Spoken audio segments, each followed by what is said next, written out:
Halo, assalamualaikum warahmatullahi wabarakatuh. Selamat pagi, sobat presisi Polda Sumatera Selatan dimanapun Anda berada. Kembali berjumpa bersama saya Brigadir Dewi Sartika dalam acara podcast presisi Polda Sumsel Kita Baca edisi 1 September tahun 2022. Kembali pagi hari ini kita akan berbincang-bincang santai dengan para narasumber yang sudah hadir tengah-tengah kita. Langsung saja kita sapa. Assalamualaikum warahmatullahi wabarakatuh. Selamat pagi Ibu, mohon izin. Selamat pagi. Jadi pagi hari ini telah hadir dua orang narasumber kita, Polwan Komandan ini. Yang pertama AKBP Fitrianti SH dan yang kedua AKBP Fauziah SP. Apa kabarnya Ibu pagi hari ini Bu? Alhamdulillah. Cerah ya Bu ya, bahagia Bu ya, senyum selalu Bu ya. Bu, edisi ini kan edisi spesial Bu ya, edisi eksklusif. Kita nih Polisi Wanita Republik Indonesia akan merayakan hari ulang tahun nih Bu, usia yang ke-74. Sebelum kita menceritakan lebih detail dan lebih lengkap lagi rangkaian-rangkaiannya, bisa dong diceritakan ataupun dibagi informasi kepada sobat presisi Polda Sumsel kan bagaimana histori ataupun sejarah singkat terbentuknya Korps Polisi Wanita Republik Indonesia. Monggo Ibu dijawab. Baik. Kalau sejarah bagaimana terbentuknya polisi wanita di Indonesia itu sebenarnya pada tahun 1948 di Bukit Tinggi tepatnya di Sumatera Barat itu saat itu polisi-polisi laki-laki itu sering meminta istri-istri polisi atau yang sekarang kita kenal sebagai Ibu Bayangkari minta bantuan Bu ya. Minta bantuan suami-suaminya itu untuk melakukan pemeriksaan fisik khususnya ya, pemeriksaan fisik terhadap pelaku tindak pidana ataupun korban dari tindak pidana. Minta bantuan kepada istri-istri polisi ataupun pegawai sipil yang wanita. Nah, itu polisi laki-laki minta bantuan. Sehingga akhirnya organisasi Islam dan organisasi wanita yang ada di Bukit Tinggi itu menginisiasi agar ada petugas khusus dalam hal ini ya polisi wanita dong yang harus melakukan pemeriksaan gitu, ya. Itu seperti itu. Nah, itulah sebenarnya cikal bakal terlahirnya polisi wanita pada tahun 1948. Makanya monumen Polwan itu ada di Bukit Tinggi. Jadi kalau Mbak Dewi mau ini atau rekan-rekan mau berwisata juga Bu ya. Wisata monumen Polwan itu ada di Bukit Tinggi. Kebanggaan Polwan tuh Bu ya. Mengenang sejarah lahirnya Polwan di Bukit Tinggi. Awalnya ada 6. Ada 6 Polwan yang dipilih. Berarti angkatan yang pertama Bu ya? Angkatan pertama. Kira-kira seperti itu Mbak Dewi. Usia 74 tahun Polwan R ini merupakan usia yang tergolong tidak muda lagi Bu ya. Boleh dong Bu dibagi sama kita informasi ataupun tema yang diusung dalam ulang tahun Polwan yang ke-74 tahun ini Bu. Dan dijelaskan apa sih makna dibalik tema yang dipilih itu Bu? Baik.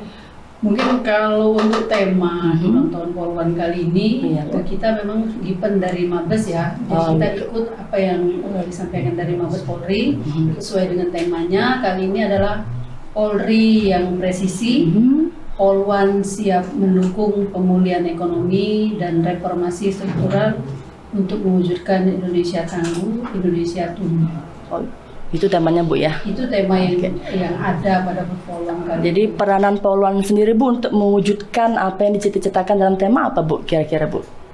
Kalau kita dalam rangka HUT Polwan kali ini untuk menerjemahkan Indonesia tangguh, Indonesia tumbuh, beberapa rangkaian kegiatan itu kita laksanakan bermacam-macam. Macam Bu ya. Misalnya kita melaksanakan bakti sosial ya Mbak Piti beberapa waktu yang lalu sebelum kan kalau hari jadi Polwan ini tanggal 1 September Bu ya. Jauh sebelum itu kita sudah berbuat. Misalnya pada bulan April yang lalu bertepatan dengan kegiatan peringatan Hari Kartini, polwan-polwan di Sumatera Selatan itu termasuk yang di jajaran kita melaksanakan bakti sosial karena bulan April itu juga bulan puasa. Secara serentak tuh Bu ya atau gimana serentak Bu ya? Kita berbagi takjil lebih kurang waktu itu 20.000 Masya takjil. Allah. Dan nasi kotak kita bagi untuk masyarakat di Sumatera Selatan. Terus juga bakti sosial di bidang kesehatan. Kita ikut bekerja sama dengan Rumah Sakit Muhammad Hasan dan Bidokes Polda Sumsel melaksanakan operasi bibir sumbing. Waktu itu celah langit, ada sunatan massal kita lakukan. Terus baru-baru ini juga dalam rangka kegiatan kita melaksanakan donor darah. Donor darah Bu ya. Donor darah. Nah besok kebenaran itu di tanggal 30 Desember, di tanggal 30 Agustus, hari Selasa besok, kita bersama-sama dengan Ibu Asuh Polwan Polda Sumatera Selatan itu akan melaksanakan kegiatan olahraga bersama, dibarengi juga dengan kegiatan bakti sosial. Bakti sosial Bu ya. Bakti sosialnya berupa pemberian sembako kepada lebih kurang 200 masyarakat yang ada di JSC di Jakabaring. Jadi mungkin petugas kebersihan, petugas parkir, itu kegiatan bakti sosial yang semua lini masyarakat tersentuh Bu ya, tentunya Bu ya. Terus kita juga sudah melaksanakan bakti lingkungan. Bakti lingkungan itu di OI juga bersama dengan Ibu Asuh kita. Polres Ogan Ilir Bu ya. Polres Ogan Ilir melaksanakan bakti lingkungan dengan penanaman pohon. Yang sebelumnya apakah bakti lingkungan ini sudah ada Bu program sebelumnya ataukah ini baru inovasi terbaru di tahun 2022 ini? Untuk di Polwan kebenaran bakti lingkungan penanaman pohon ini yang pertama. Pertama tapi Bu ya, Polda keren Sumsel, sekali. Ya rutin sudah melaksanakan kegiatan bakti lingkungan berupa penanaman pohon.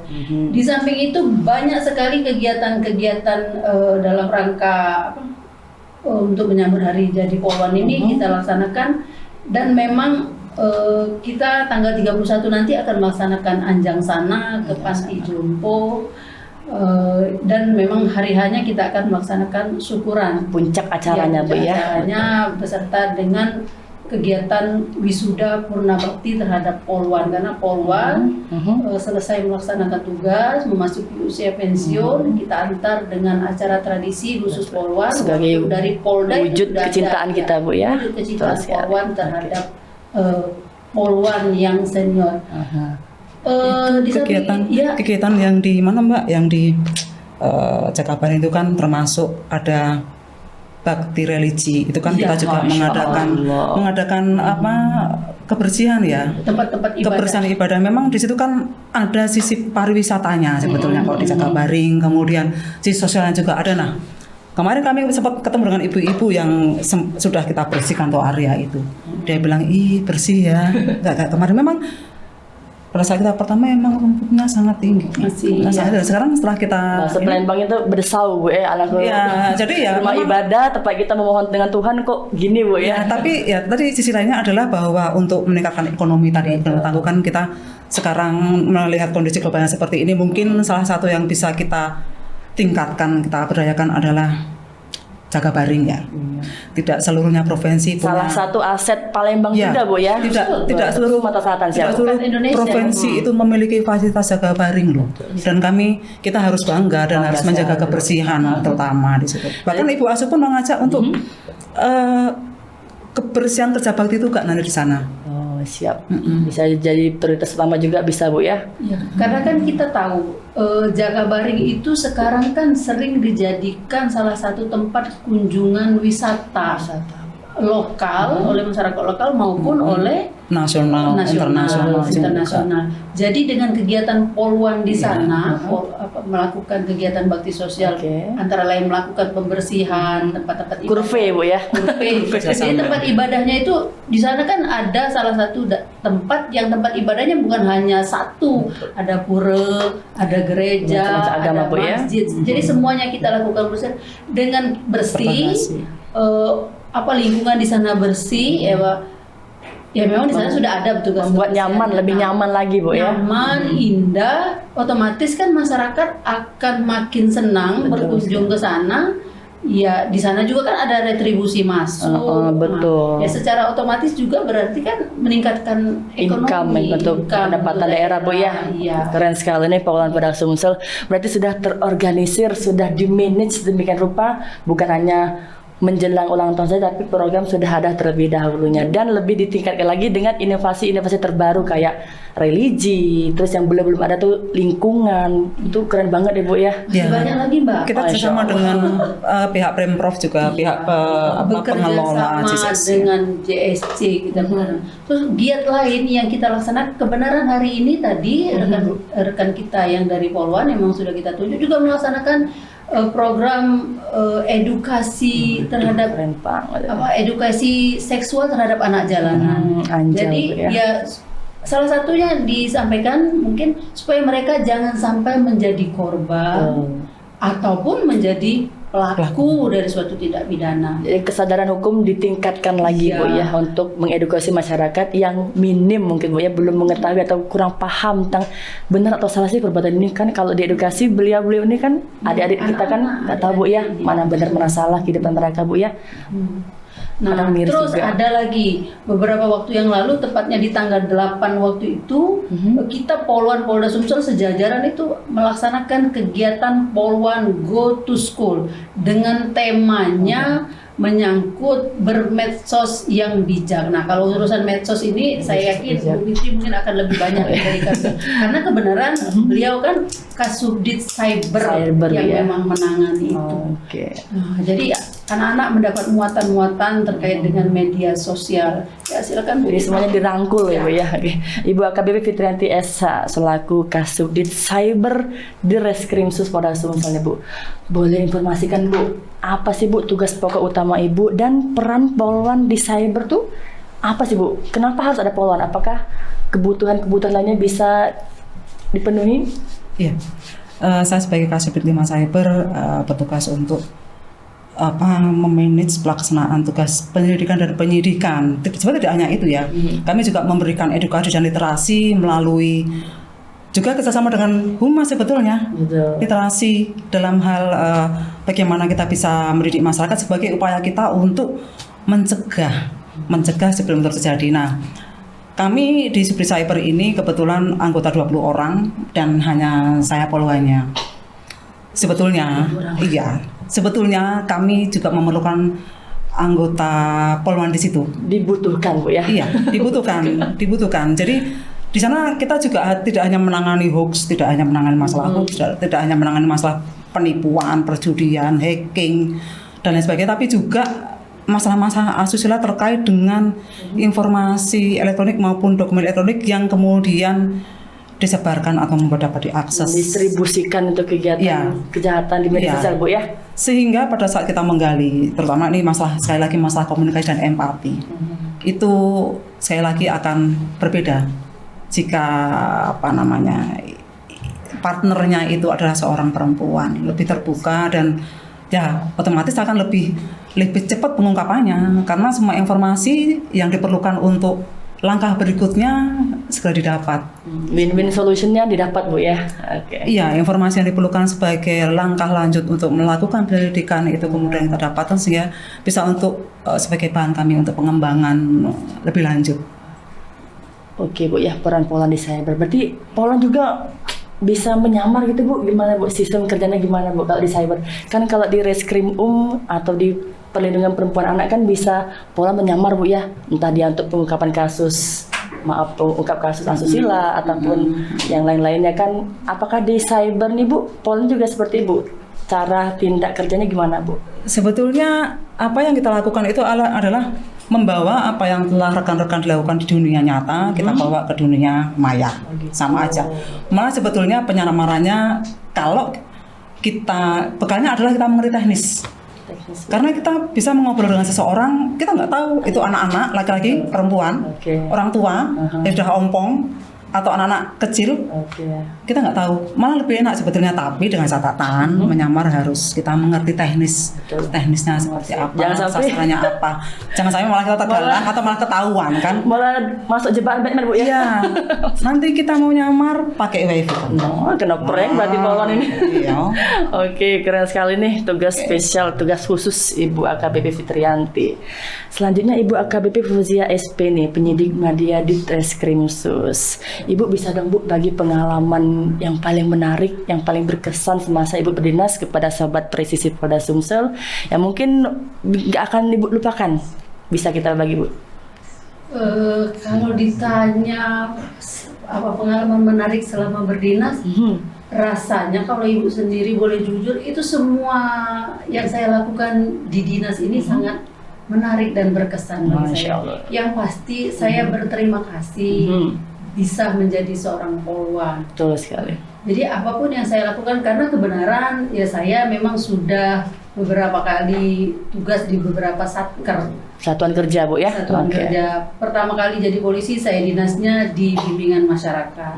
Setelah itu saya pernah bertugas di inspektorat sebagai pemeriksa. Terus saya pernah bertugas di bidang propam. Selamping itu di direktorat intelijen. Nah, yang menarik mungkin saya bertugas di Sekolah Polisi Negara Wow, di SPN Betung. tempat membentuk Tempat anggota Polri penerus Bayangkara Bu ya. Nah. Oke.